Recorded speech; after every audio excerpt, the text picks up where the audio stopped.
Humans.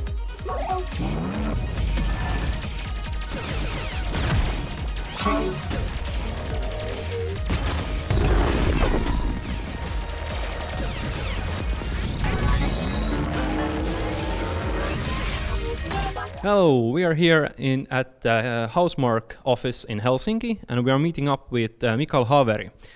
What's up? Hey.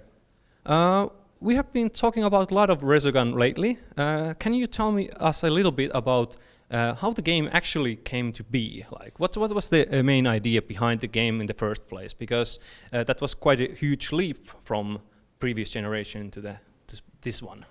Right, so in the 80s we played Defender, and then for 20 years we kept that in our heads, and now we have Resogun. No, actually we've had a long history of making arcade-type games. And at some point in the past we really wanted to play around with new technology, since we do make all our technology in-house. And I think some of the kind of prototypes start with this voxel environment.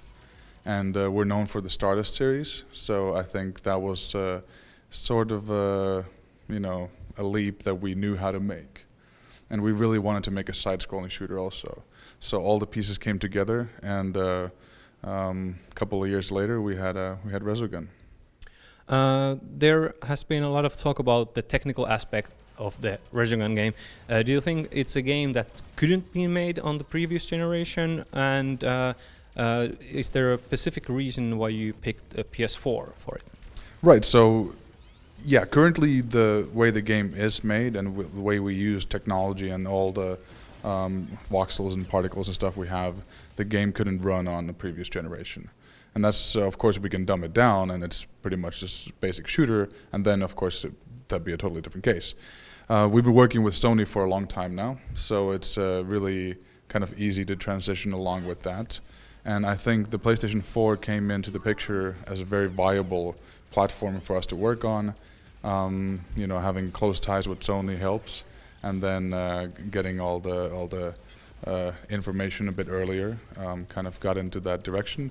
So yeah, it's definitely a PS4 game made for launch. So I'm sure we can still take more out of the console into the future, but we're really satisfied with how we got it for day one. So quite a complex feat and really interesting development time. Even though it has been addressed a couple of times, many of our readers have constantly been asking us, and by proxy you, that why hasn't it come to PS Vita, or is it possible even to make it the same experience for handheld console? Right, so right now it's on remote play only, which is through the PlayStation 4, of course, so that's pretty much the same except in 30 frames per second. And I'm sure it could be done, because in essence it's a game about good controls and a simplistic design. So like any good 2D scrolling shooters, it can be done on a variation of platforms. Then again, it would have to change a bit, so I don't know if the people who are really hardcore fans of Resogun would feel that it's the same game. But I'm sure a lot of people would feel like, hey, it's exactly the same. But I don't know.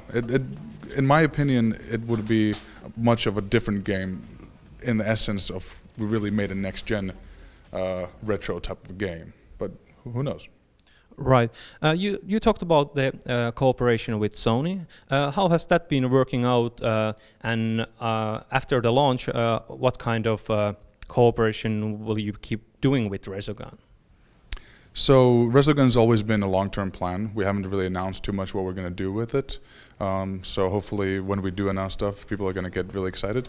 And Sony's been wonderful to work with, and it's kind of, you pick and choose your partners and you really build a relationship so both can benefit in a really mutual way. And Sony seems to be doing really well with the PlayStation 4, and we're really happy to be among the highest rated exclusive titles on there. So it's one of these things that has been working out really well, and it looks like it's going to keep on working really well into the future also. Has there been any drawbacks, or like what kind of challenges would you see that is involved with that kind of cooperation with, like a close cooperation with a big publisher, or this kind of free publishing method with PS Plus? I think that exploring these different kinds of PS Plus promotions, sales that they've been doing a lot of, I think that's it's very valuable because Steam has been showing sort of that direction for a while, and I think the console side is catching up. I'm really happy to see that the Resogun audience is as big as it is, which probably wouldn't be for a game in this genre otherwise.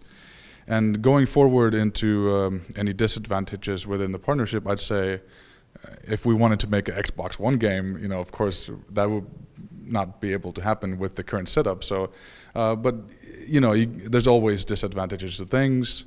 I think that right now we're hitched the right pony that we're riding, so it looks really good. But definitely, it remains to be seen in terms of PS Plus if all the good games are going to be free, or what's going to happen. But as a PS Plus subscriber, I'm really excited every month, so it's really good. Yeah, I have to agree with that because there are a lot of good games. Do you think that there are going to be, you said it's a long-term project, but what's the time span? Can you tell anything about that? It's between, and this is just a speculative sentence here, it's between half a year and 10 years. Right, that's a quite a big gap, but we'll have to be. Imagine this though. If you like the concept and the premise of Resogun, we have voxels. We can pretty much do anything. We can do variations and small tweaks, or we can go completely out of it and start building anything because it's like a Lego world. You can just build anything you want. So I think that's the beauty of it. We wanted to first of all have the shooter for the next generation. I think to some degree we've established that, but we'd like to then now continue from there. And I think that's the beauty of the ride, that you never know what's out there. Is it very time-consuming to build DLC for Resogun? Is it something like that is easy to keep working on? You have told us that you have other projects on. What were they? Right. So we have a mobile project, and we also have another PS4 project, which are totally unannounced, and I can't comment on those. Yeah. But if you look at it this way, the last 3-4 months of Resogun were pretty much balancing and polishing. So if we do make more content, it has to be perfect. Like, this is the kind of game that you can't just, this is a cool story, we'll add a new island to the thing with new monsters, and you can't just make new content like that, but you have to make sure that the content is as razor sharp as the game previously. So when you add more stuff, people have to be like, this is even better, and it's sharp, and it works, and there's no exploits, and all this stuff comes together. So in that sense, even though it might be more simple, it's taking quite a lot, actual polishing. Right. Okay, I can definitely say that I'm looking forward to that new content whenever it might arrive. Whatever it is. Yeah. But can you tell me a little bit about Housemarque in general? Like, you started quite a small Finnish game developer, and now you have pretty much risen to this, the name that everybody knows when they talk about Nordic gaming. You're almost every time on the top of that list, or very very near the top of the list. So, like, what's the secret or the main elements behind that success? Along with Rovio and Supercell and for Nordics, Mojang and DICE and Starbreeze and all these cool studios. No, the thing is, I think we've kind of garnered a niche market. I think we're very aware that even though we're the oldest Finnish game company, since 1995, we've been making all kinds of different games. Right now, we've kind of know what our roots are and what our core values are, and I think that the whole arcade scene is where we're at. So in that essence, yeah, we might be on the top of the list for smaller, downloadable, cool titles. But then again, if you talk about who's making the most money and mobile stuff, then I don't think we're on the list. But we like the place where we are. We really like that our fans are supportive of that. We make games that we want to play. We want to give that arcade experience to everybody. and there's still quite a large audience there, and we're happy that they're happy.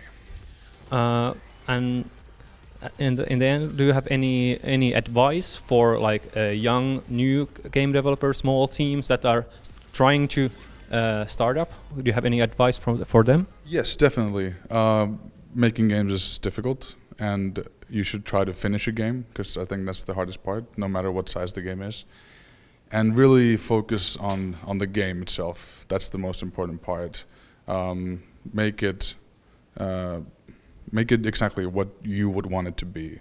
Don't have any excuses of like, but it makes more money like this or something. I think it's good to start from that standpoint that, hey, you wanted to create this experience, hold true to that, and really follow through of making that experience available to others.